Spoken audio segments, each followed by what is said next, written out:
बिस्मिल्लाहिर्रहमानिर्रहीम। अस्सलाम वालेकुम स्टूडेंट्स। लास्ट टाइम हमने पढ़ा था कि हम एक बैक्टीरिया को according to size and shape जो है वो हम कैसे क्लासिफाई करते हैं and then what is the basic difference between Gram positive bacteria and Gram negative bacteria. तो आज हम उसी लेक्चर को में थोड़ा सा मज़ीद आगे बढ़ते हैं और हम सबसे बेसिक जो पॉइंट है जो कि ग्राम पॉजिटिव बैक्टीरिया को ग्राम नेगेटिव बैक्टीरिया से अलग करता है वो उनकी सेल वॉल है। तो सेल वॉल का एक बेसिक डिफरेंस जो होता है वो उनकी बेस पे हम उनको डिफरेंशिएट कर रहे होते हैं। तो आज हम देखेंगे बेसिकली हम पढ़ेंगे सेल वॉल को कि सेल वॉल जो है वो क्या चीज़ है और किस चीज़ की बनी हुई होती है। अगर हम सेल वॉल को देखें which is the outermost component of all bacteria except mycoplasma, वो हम आगे देखते हैं कि हमने इसको क्यों लिखा है यहाँ पे। And some have capsule flagella pilin outside cell wall. लेकिन अगर हम सेल वॉल बेसिक को अगर हम देखें तो क्या है, the bacterial cell wall provides structural integrity to the cell. और जितने भी प्रोकैरियोट्स होते हैं उनके अंदर सेल वॉल मौजूद होती है। एंड सेल वॉल का जो प्राइमरी फंक्शन है is the protection of the cell from internal turgor pressure, क्योंकि प्रोटीन्स की दूसरे मॉलिक्यूल्स की अब्जॉर्प्शन होती रहती है सेल के अंदर एक्सटर्नल इन्वायरमेंट से। तो सेल के अंदर प्रेशर बढ़ना शुरू हो जाता है। तो उस प्रेशर को मेंटेन रखने के लिए इनके पास एक लेयर होती है, एक सेल वॉल होती है, एक दीवार सी बनी होती है बैक्टीरिया के बाहर जो कि उसको प्रोटेक्शन जो है वो प्रोवाइड कर रही होती है।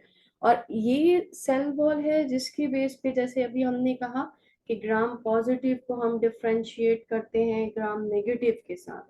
और एक और बैक्टीरियल टाइप भी होती है जो कि हमारे पास आ जाते हैं एसिड फास्ट बैक्टीरिया। अब ये एसिड फास्ट बैक्टीरिया कौन से होते हैं या हम किसको कहते हैं? ऐसे बैक्टीरिया जो कि पुअरली ग्राम पॉजिटिव के अंदर हमारे पास आते हैं। दैट मीन्स कि उनके पास सेल वॉल तो मौजूद है, उसका बेसिक इंग्रेडिएंट भी उसके पास मौजूद है, लेकिन ये लोग ये जो एसिड फास्ट बैक्टीरिया होते हैं ये ग्राम स्टेनिंग नहीं लेते, बहुत ही पुअरली ग्राम स्टेन होते हैं। इसलिए हम इसके लिए एक और अलग स्टेन यूज करते हैं जो कि एसिड फास्ट होती है। और इसकी रीजन क्या है अभी हम स्ट्रक्चर के अंदर देखते हैं कि एक सेल वॉल जो है that is basically composed of three parts, three components उसके हैं। एक हमारे पास है पेप्टाइडोग्लाइकेन, दूसरा हमारे पास है टिकोइक एसिड एंड तीसरा हमारे पास है लाइपोपोलीसेक्राइड्स। तो ये तीन पॉइंट्स हैं बेसिकली जो कि सेल वॉल के अंदर मौजूद होते हैं और यही स्ट्रेंथनिंग प्रोवाइड कर रहे होते हैं, एक सराउंड करते हैं पूरे बैक्टीरिया को। तो इसमें अगर हम देखें तो जैसे अभी हमने कहा कि तीन पॉइंट्स हैं, पेप्टाइडोग्लाइकेन है, लाइपोपोलीसेक्राइड्स हैं एंड टिकोइक एसिड है। तो अगर ग्राम पॉजिटिव के सेल वॉल में हम देखें तो हमें peptidoglycan, teichoic acid and lipids मिलते हैं। वाइल अगर हम ग्राम नेगेटिव के सेल वॉल को अगर हम देखें तो उसमें हमें पेप्टाइडोग्लाइकेन, लिपिड, प्रोटीन्स, लाइपोपोलीसेक्राइड्स, ये हमें सारी चीजें उसके अंदर जो है वो मिल रही होती हैं।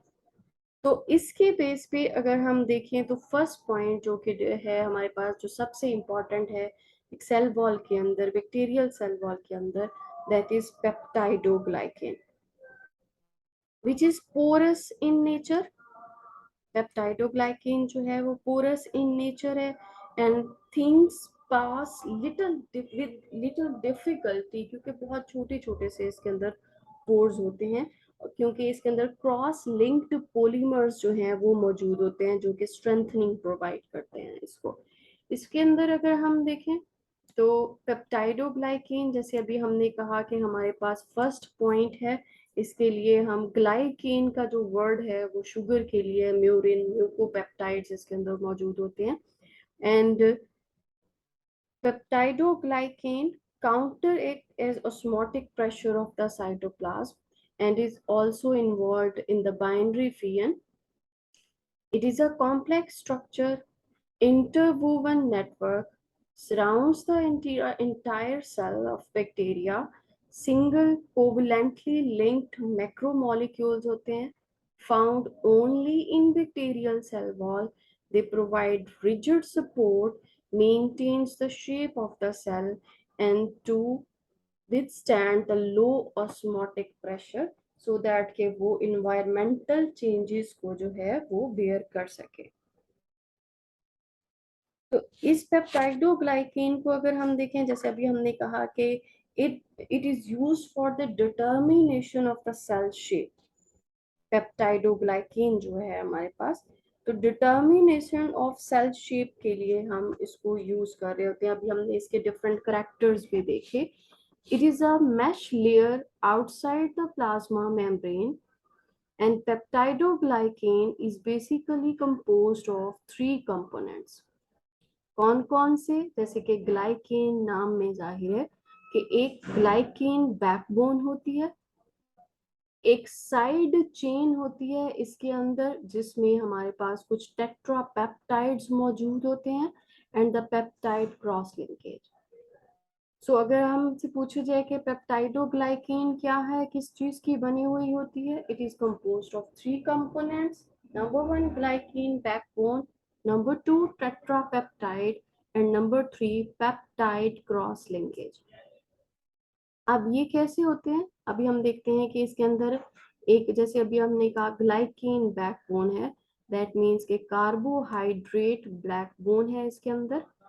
इसके अंदर कुछ टेट्रापेप्टाइड्स होते हैं जिसमें है N acetyl muramic acid, N acetyl muramic acid जिसके लिए हम नैम का शॉर्ट वर्ड यूज करते हैं, एंड एन एसिटाइल ग्लूकोसामाइन जिसके लिए हम नैक का वर्ड यूज कर रहे होते हैं. Glucosamine and muramic acid, and these are linked by beta glycosidic bond. इन दोनों के दरमियान क्या चीज होती है जो इन दोनों को जोड़े रखती है, that is beta glycosidic bond. और ये जो टेट्रापेप्टाइड्स होते हैं, these are only found in the NAM. Tetrapeptide जो 4 अमाइनो एसिड्स हमारे पास मौजूद होते हैं, these are present in the NAM. NAM क्या है हमारे पास, एन एसिटाइल म्यूरामिक एसिड. अब इसके अंदर अगर हम देखें तो कौन से, each muramic acid is attached to the tetrapeptide, और वो कौन से दो बेसिक अमाइनो एसिड्स हैं हमारे पास जिसको हम डीपीए कहते हैं, di amino pimelic acid, and D alanine. Di amino pimelic acid and D alanine. इसके अलावा डी ग्लूटामिक एसिड होता है. अब अगर हम इसमें अगर हम देखें फर्स्ट वन कि हमारे पास एक, हमने यहाँ पे लिखा हुआ है कि डी एलानीन है एंड एल एलानीन है, तो ये दो तो एलानीन के ग्रुप हो गए, दो अमाइनो एसिड्स, दो पेप्टाइड्स हमारे पास ये हो गए. बाकी दो कौन से हो गए, एक हो गया, थर्ड वन हमारे पास आ जाएगा अमाइनो पार्मेलिक एसिड, और इसकी जगह एल लाइसिन भी हो सकता है, and L next one, fourth one कौन सा है, डी ग्लूटामिक एसिड. तो दीज आर द 4 पेप्टाइड्स. मैं रिपीट कर देती हूँ. नंबर वन पेप्टाइड कौन सा है, L alanine, which is present as first position in both gram positive and gram negative bacteria. Number 2 is D-glutamic acid, which is present on the second position. Third one is D-aminopalmic acid या L-lysine, third position पे होता है, और लेकिन इसकी जो position है वो वेरिएंट हो सकती है, एंड डी एलानीन जो कि फोर्थ पोजीशन के अंदर होता है. और इन दोनों के दरमियान ट्रांसपेप्टाइडेज एंजाइम जो होता है वो हेल्प कर रहा होता है इनको इंटरवोवन करने में. अब इसमें अगर हम देखें जो डी एलानिन है, that is basically involve in the cross linkage, और ये वो पॉइंट है जहाँ पे हमारी जो पेनिसिलिन ड्रग होती है वो काम करती है. अब ये जो स्ट्रक्चर है कि इसके अंदर 4 पेप्टाइड ग्रुप्स जो हैं, 4 पेप्टाइड्स, टेट्रापेप्टाइड्स जो हैं, अमाइनो एसिड्स जो हैं वो मौजूद होते हैं, और इन्हीं 4 की बेस पे ही पूरी बैक्टीरिया की जो पेप्टाइड को ग्लाइकेन है वो प्रिसाइज कंपोजिशन होती है हर एक बैक्टीरिया की। फॉर एग्जांपल अगर हम स्टेफाइलोकोकस ऑरियल को देखें तो 5 glycines linked the terminal D alanine to pimelic acid या एल लाइसिन के साथ। इसी तरह इकोलाई को जो है वो हमारे पास थोड़ा सा उससे उसका स्ट्रक्चरल जो डिफरेंशिएशन आ जाएगी कि हर बैक्टीरिया जो है उसकी जो कंपोजिशन है इन 4 अमाइनो एसिड्स के बेस पे कि पहले कौन अटैच है और बाद में कौन अटैच है, तो ये बेसिक स्टेप होता है जहां से हमें उसके स्ट्रक्चरल डिफरेंशिएशन का पता चल रहा होता है।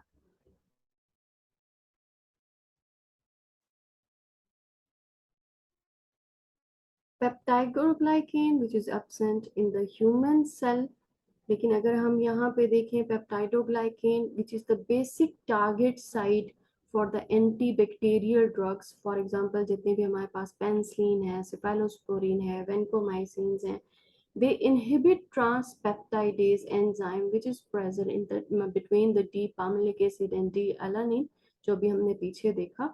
और वो इस बॉन्ड को जब तोड़ देते हैं तो अमाइनो एसिड्स अलग अलग हो जाते हैं, बैक्टीरिया की जो वॉल है वो खराब हो जाती है, जिसकी वजह से बैक्टीरिया की जो उसके लिए सरवाइव करना जो है वो मुश्किल हो जाता है। इसके अलावा कुछ लाइसोजाइम एंजाइम्स होते हैं जो कि ह्यूमन टीयर्स में है, म्यूकस में है, स्लाइवा में है। जैसे हम कहते हैं कि अच्छा हमारा स्लाइवा जो है वो भी एंटीबायोटिक का काम कर रहा है, हमारे जो आंसू होते हैं, हमारी आंखें साफ कर रहे होते हैं, वो भी एंटीबायोटिक का काम कर रहे होते हैं। तो दैट इज द आंसर कि वो कैसे एंटीबायोटिक का काम करते हैं, कि इनके अंदर लाइसोजाइम्स मौजूद होते हैं जो कि इस पेप्टाइडोग्लाइकेन बैकबोन को तोड़ देते हैं। इसके जो ग्लाइकोसिडिक बॉन्ड था, beta glycosidic bond between the NAM and the NAG, वो उसको तोड़ देते हैं। जब वो तोड़ देते हैं, वो टूट जाता है, तो definitely bacterial cell wall rupture हो गई है। अब बैक्टीरिया जो है वो सरवाइव नहीं कर सकता एंड बैक्टीरिया स्वेल्स और रप्चर हो जाता है due to the increase internal osmotic pressure. तो हमने यहाँ पे देखा कि ये कुछ पॉइंट्स हैं पेप्टाइडोग्लाइकेन से रिलेटेड, जो कि एक ग्राम पॉजिटिव और ग्राम नेगेटिव के अंदर हम देखते हैं कि दोनों में ही पेप्टाइडोग्लाइकेन मौजूद होती है। लेकिन हमने लास्ट टाइम भी देखा था कि इन दोनों में अगर मौजूद है तो दोनों में डिफरेंस क्या है।